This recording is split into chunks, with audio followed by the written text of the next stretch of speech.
Ladies and gentlemen, the secret word tonight is paper. P-A-P-E-R. Really? You bet your life.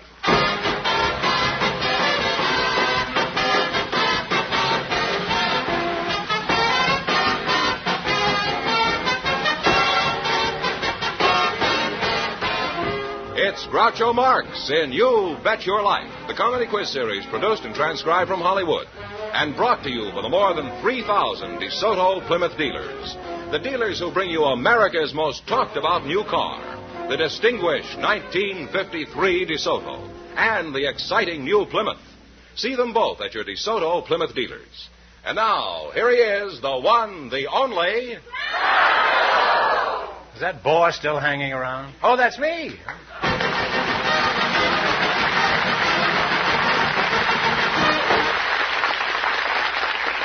Well, here I am again with $2,500 for one of our couples.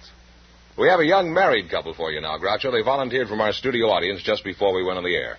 Mr. and Mrs. John Robert Sweeney, come on in and meet Groucho Marx. Well, welcome, youngsters, for the DeSoto Plymouth dealers. Say the secret word and divide $100. It's a common word, something you see every day. Mr. and Mrs. Robert Sweeney, eh? John Robert Sweeney? Oh, well, that's even better, huh? Mrs. Sweeney, what is your front name? Helen. Helen, now that's a nice name. I won't ask you how old you are, but how old do you tell your husband you are? 28. 28? 8. Oh, that's a very nice age. What is your hometown, Helen? Glasgow. Glasgow? Oh, well, we had a girl from Glasgow not long ago. We sang I Belong to Glasgow. She and I. Would you like to sing it with me? I usually do that with anybody that's... I heard you sing it. What's that? I heard you sing it before. You heard me sing it? Mm-hmm. Oh, I see.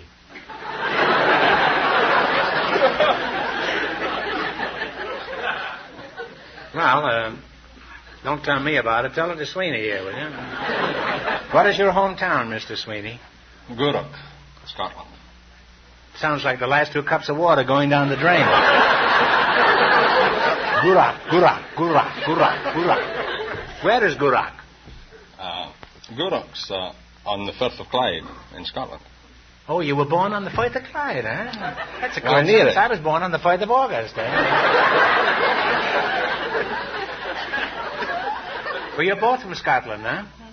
Do you know this Scott song? I'm 94 this morning, I am 94 today. And I'm not so young as I used to be, and I'm getting old and grey. But my heart is young, and I'm fond of fun, and it's very plain to see. And I'm getting married on Thursday noon, I'm 94 today. Of course, down in the village... Of course, down in the village, it'll be a big surprise. The people think it's all a joke, and the minister's telling lies. But we will have the laugh on them as sure as I'm alive. For there's gonna be a christening yet before I'm 95.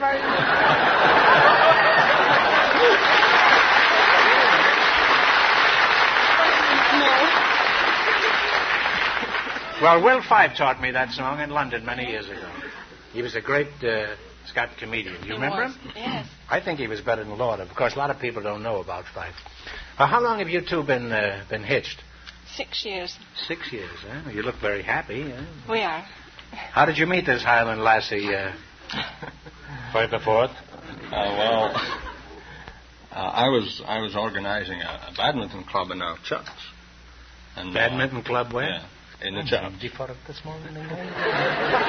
And during the evening, I had to collect a small subscription. Aye. Well, after I'd collected the subscription, Helen came along and accused me of shortchanging her for 9p. Helen, she accused you of shortchanging her for 9p? I thought they didn't wear pence in Scotland. Huh? All they wore were kilts over there. Well, what is a courtship like in Scotland? Where did Johnny take you for excitement? Well, Helen? the war was on at the time, so there wasn't very much we could do. There was a blackout. In the evenings.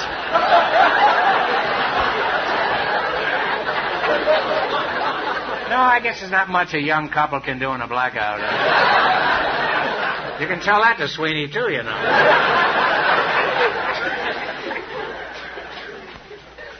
What sort of work do you do, John? I'm a draftsman with the Fluor Corporation. You're a draftsman with the flu? The Fluor, Fluor Corporation. What do they do? They're contractors to the oil refinery industry. Oh. Do you know any good Scots jokes, Helen? No, I haven't got much of a sense of humour. Neither have I, but I still like to tell Scots jokes. Helen, did you hear the one about the Scotsman who had himself tattooed so he wouldn't have to buy his family a television set? How do you like that? It's funny. That's funny? You like that one, huh? Well, I agree. You certainly don't have a very good sense of humor.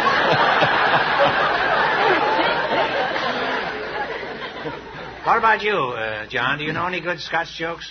Yes, I know a few. Well, tell us one, will you? Well, have you heard the one about the Scotsman who was travelling by train down to England? And the conductor came along for his fare. He said, that'll be 5 shillings. The Scotsman said, I'll give you 3 and 6. The conductor says, 5 shillings is the price. The Scotsman says, it's not worth any more than 3 and 6. He said, I'll give you 3 and 6. So the conductor, he lost his temper at this, and he seized the Scotsman's grip and hurled it out the window.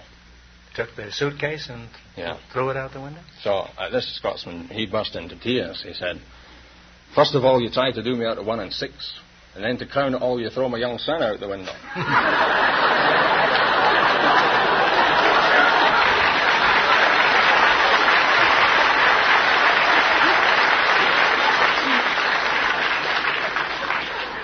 John, do they have many more jokes like that back in Scotland? Yeah, lots and lots of them. Well, you take the high road, and I'll take the low road, and I'll be in Scotland Yard before you.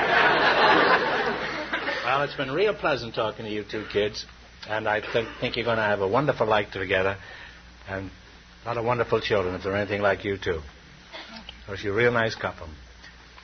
Anybody says you're not a nice couple, I'll scotch those rumors. Now, in just 1 minute, you're going to play You Bet Your Life for a chance at the $2,500 question. Right now, here's a beautiful girl with something important on her mind. Now, let's see how you work together as a team. Fenneman, would you mind explaining the rules? All right.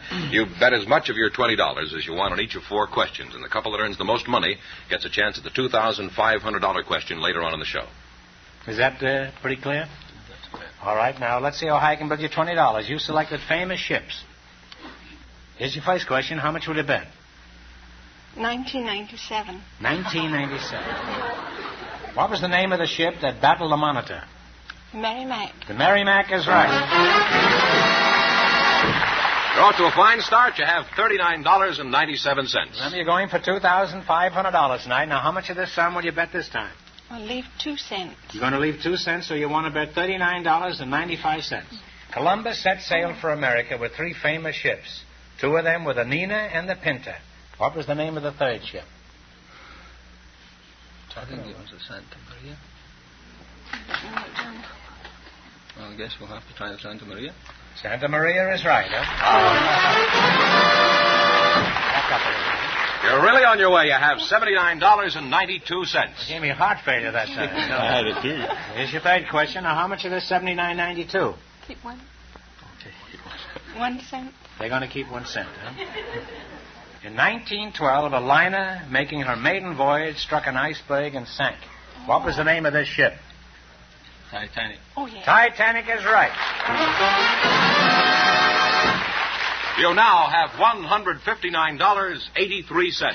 Here's your last chance to be the other couples. How much of this sum are you going to bet? All of it. All of it. One of the causes of the Spanish-American War was the blowing up of the United States battleship in Havana Harbor. What was the name of this ship?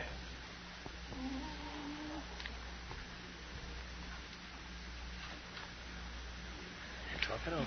I don't know. Oh. No idea. Oh, I'm sorry. I wish I could help you. I'm sure everybody in the audience knows it. The battleship Maine. It started the Spanish War. Oh. Groucho, they went broke. Well, we can't have that. Nobody leaves here broke. I'm going to give you one more question for $25. Are you ready? Mm-hmm. What do you brew in a teapot? Tea is right.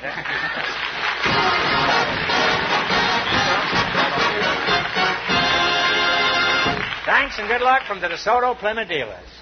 Groucho, I'd like you to meet Mrs. Natalie Spofford. She was chosen from our audience just before we went on the air. Her partner is Mr. Rudolph Florentino. Folks, come on in and meet Groucho Marx.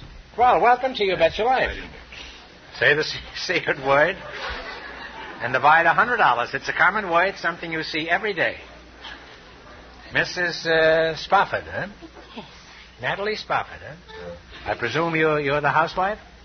Yes, I'm a housewife. I'm married, but I'm not exactly a housewife. No, my brother Harper was married, too, and he isn't exactly a housewife. What's your excuse, Natalie? I'm a forelady in a laundry. You're a forelady? You say you work in a laundry? Well, how is it you're not in Washington? I understand they've been promised a big cleanup back there. What laundry do you work for, Natalie? The California, Hollywood, Beverly Hills, Incorporated City Dye Works, too. Would you object if we squeezed in a word occasionally about the sodas now and then? I think it would go well. Yes, it would. Now, Mr. Rudolph Florentino, huh? Say, that's a very euphonious name. I might even say it's about the euphonious name I've come across in a long time. Where are you from, Rodolfo? I'm from sunny Sicily in Castellamare, in the island. I came to this country when I was 5 years of age. Where did you come to? Well, I came to From New York Sicily? City from Sicily, in the island of Sicily, in Castellamare del Golfo. Oh. How long did you live in New York, Rudolph? Well, I left New York City when I was a young age of 23. Then I decided to go to the Argentine to become an Argentine gaucho. It seems like a waste of time and money. I became a Groucho, and I certainly didn't have to go to Argentina. Although I may before this program is over. Who is this Groucho you're talking about? Gaucho of the Argentine is the equivalent of the American cowboy. Of course, he's more romantic, vigorous, a great herdsman and horseman, and a great musician and a great lover at all times. Until what age would you say he's a great lover? Oh, at the right age of 80, an Argentine gaucho from the Argentine Pampas is a great lover at 80, a great horseman, and a great musician because he loves music and romance. Not only that, at 80 he's also a great liar. Give me none of that 80 stuff. By the way, what influenced your decision to leave New York and become a Groucho? Gaucho, who's he? Well, I wanted to follow in the footsteps of the greatest lover in the history of Hollywood, Rudolph Valentino. I wanted to become like him, so I became an Argentine gaucho. Oh. I thought you reminded me of some old-time movie star. However, I was thinking of Rin Tin Tin. What made you pattern your life after Valentino? After witnessing Valentino in 1921 in The Four Horsemen of the Apocalypse, I saw Valentino play the part of the gaucho. He done the Argentine tango. Right then and then, I want to become a gaucho. And what did I do? I went to South America, to Rosario, to become an Argentine gaucho. And did you succeed? Of course I did. I became Rudolph Valentino's double in The Son of the Sheik.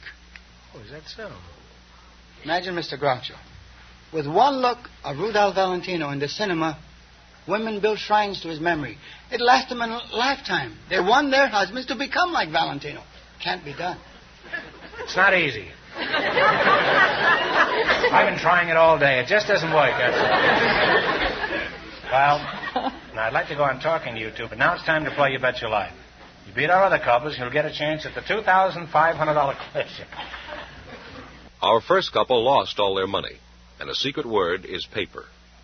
Here we go. Let's see how high you can build your $20. Out of our list of 20 categories, you selected number 10, words from names. Here's your first question. How much will you bet? 18? All right, 18. Okay, 18. All right.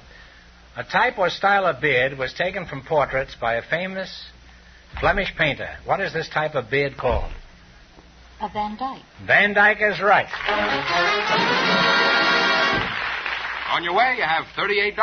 Let me go in for $2,500 tonight. How much of the 38 are you going to risk? 6? 36. 36. 36. 36, all right. The expression that means the way the rules should be played comes from an English authority on cards, chess, and backgammon. What is this expression? You know, in a card game, when there's a discussion, an argument. Hoyle? According to Hoyle. Hoyle? According to Hoyle, is right. You now have $74. I had to give him a little help because they didn't know quite what I was referring to. Here, you got $74. Here's your third question. How much would you bet? 72. 72. Bacteria in milk is destroyed by raising the temperature or boiling it. This process was named for the French scientist who developed it. What is it called? Louis Pasteur. Pasteurization is right. Pasteurization. You now have $146. And here's your last chance to beat the other couples. How much will you bet? 146? Yes. 146. The voice. All right. A long dagger-shaped knife was named for its designer, an American frontiersman. What is this knife called? A long dagger-shaped knife was named for its designer, an American frontiersman. What is this knife called? Jackknife? No, I'm sorry. No, it's a Bowie knife. Oh, Bowie. James Bowie. Well, these people went broke, Groucho. They do, eh? Yeah. I'll give you this one question. Get it right, and we'll bring your winnings up to $25. Are you ready? What color are the bluebells of Scotland? Blue. Blue is right.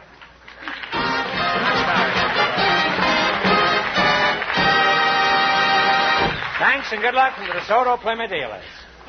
Well, Groucho, just before we went on the air, our studio audience selected a building wrecker, Mr. Maurice Wolfson. His partner is Mrs. Marie Clark Miller. So, folks, would you come in, please, and meet Groucho Marx. Welcome for the DeSoto Plymouth dealers. Say the secret word and divide $100. It's a common word, something you see every day. Mr. Maurice Wolfson, you're from a wrecking company? Yes, sir. Where are you from, Maurice? I was born in the Twin Cities. Oh. And Marie Clark Miller, huh? That's where are you from, Marie? Well, I was born in Utah, but I came here from Des Moines, Iowa. Well, that's unavoidable, I guess. How did you meet your husband, Mrs. Miller? Oh, well, I was a young actress, and he was a druggist. Say no more. I know the whole sordid story. You got a bad review, so you went into his drugstore to buy a gallon of carbolic acid. And just then a minister fell through the ceiling. And you got married. Is that pretty close? Oh, no, it wasn't that way at all. It wasn't? No. I was stranded in a little southwest town, and I had to stay at a little dreary old hotel. And one Sunday night, I was pretty blue when I heard some young men singing, "Nearer, My God, to Thee." It made me feel awful, and I said to the proprietor, I said, "For goodness sakes, who is that singing? Who has that awful bass voice?" And he said, "Why, that's Henry Miller and his gang." And his gang? It's a pretty rough description of a group singing "Nearer, My God, to Thee." Well, anyway, These didn't sound like juvenile delinquents to me. I met him later, and, well, I sort of fell in love with the voice, and I didn't go back to New York. Well, how long before you nailed him? Oh, it was quite some time before he got me. Oh. Well, thanks for the correction. Huh? Who do you work for, Maurice? The Cleveland Wrecking Company. Are you a termite? No, not yet. What kind of work does the Cleveland Wrecking Company do? Well, we wreck buildings of all kinds, such as huh? frame buildings, apartment buildings, industrial buildings, from coast to coast. Mm-hmm. Well, how do you go about wrecking a building? Do you throw a big party New Year's Eve or something? How we go about wrecking a building? Yeah, that's what I asked you. Well, what do you do first? Well, we start at the top and come down to it's just building in reverse. We start at the roof and come down. Of course, if it's a frame building, we strip it. Well, that could be fun, depending, of course, on the shape of the frame. Marie, I think it's time we talk to you. Now, you were introduced as a club woman. What is that exactly? Are you a girl bat boy? Or what clubs do you belong to? Well, no, I belong to the National League of American Penwomen. What is that, a pig pen? No, it's a group of women who are interested in writing and a lot of the arts, And they have chapters and branches in most all of the important cities of the United States. Now, let me get this straight. This club is for writers. What kind of writing do you do, Marie? Well, I write dramas, one-act plays, and verse, poetry, what have you. Is your poetry any good? Well, I have 2 books published. One is Holidays in Verse, and the other is Christmas Blooms. Could you give us a sample of your poetry, Marie? We're always trying to add a little culture around here. Not too much, just a smidgen, you know. Well, this is See what the reaction is to this, eh? This is just a little tiny one. Well, give us a small quatrain. We'll go on from there. Okay. When the windows rattle and chandeliers sway in the middle of night, I wish it were day. Now look here, old Earth, stop shaking your head. I'm too old now to be rocked in bed.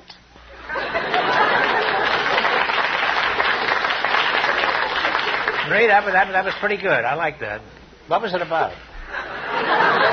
No, really, I don't know what it was about. Well, that was about the big earthquake last summer. That was? Mm-hmm. Oh. Say, that earthquake did a lot more damage than I thought, didn't it?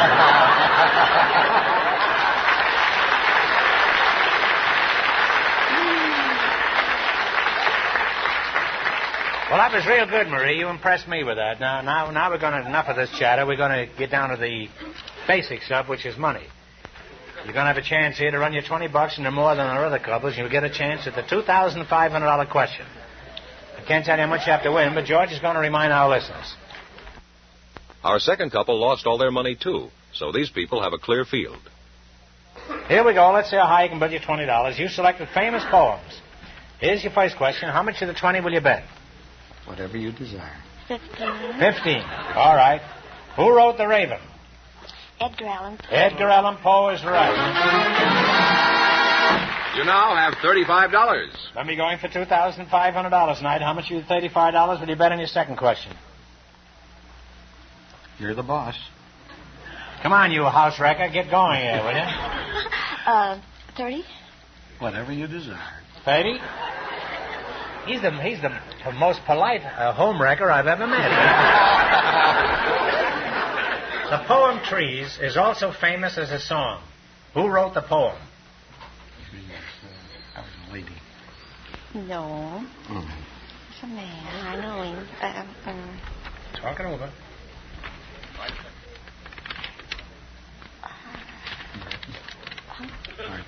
I know, but I can't put my finger on it. I'm sorry. It's Joyce Kilmer. Of course, I know. I know. That's a shame. You now have $5. Well, you mustn't get discouraged. You still have $5. Here's your third question. How much will you bet? Bet it all. 3? Yes. Oh, no. Bet it 5. all. All right, we'll bet it all. Who wrote "Oh Captain, My Captain"? Wait, I didn't hear the bet. You bet $5. Oh, the whole bet? I presume you bet $5, didn't you? Yes. Captain, my captain. I know that. I know the poem. I know Captain, wrote my it? captain. It wasn't Longfellow, was it? No. It was, oh, my, where's my mind? Did you look in your bag, Marie? Edgar, oh, no. Well, that about winds you two up. Well, the answer to that was Walt Whitman, and these people lost all their money, Groucho. Now, we can't let you leave here without any money. We're going to give you one more question for $25. Nobody leaves here broke. Get this right, and you bring your winnings up to 25. And no coaching, please. It's a tough one. Who is buried in Grant's tomb? We know Grant, don't we? General Grant. Yes, they knew it right away.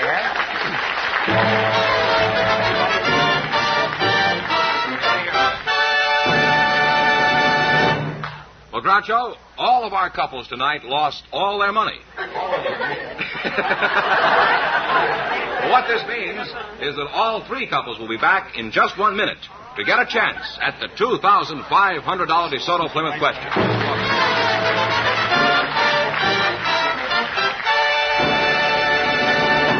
Right now, here's one of our beautiful friends with some news about the beautiful new DeSoto. All right, here we go with three couples tied for the chance at the $2,500 DeSoto Plymouth question, Groucho. Each couple will decide on a single answer and write it down on one of their cards that we've given them. And if all three couples get it right, we'll split the money among them. Okay. Are you ready? 15 seconds, right? Right. From 1907 until 1916, an eccentric monk exerted powerful influence over the court of the Tsar of Russia. His power was ended when he was assassinated by a group of nobles. For $2,500, by what name do we know this man? Say it. You say Write it down.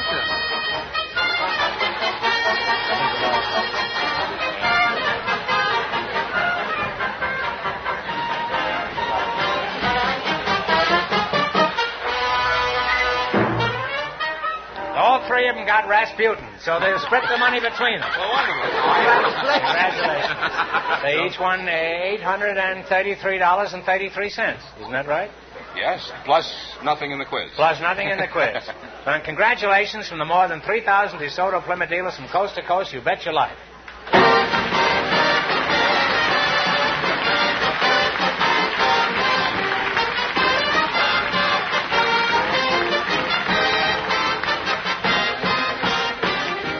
Be sure to tune in again next Wednesday night at the same time for the Groucho Marx Show, when the big question will be worth $1,000. And don't miss Groucho's television show, also presented by the DeSoto Plymouth Dealers of America.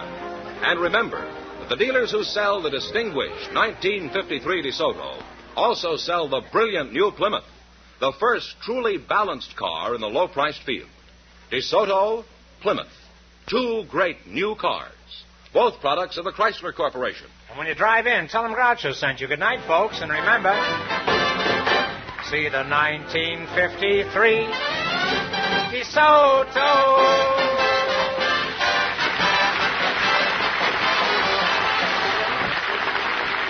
Folks, here's a reminder from the National Safety Council. A minute for safety beats a month for repairs.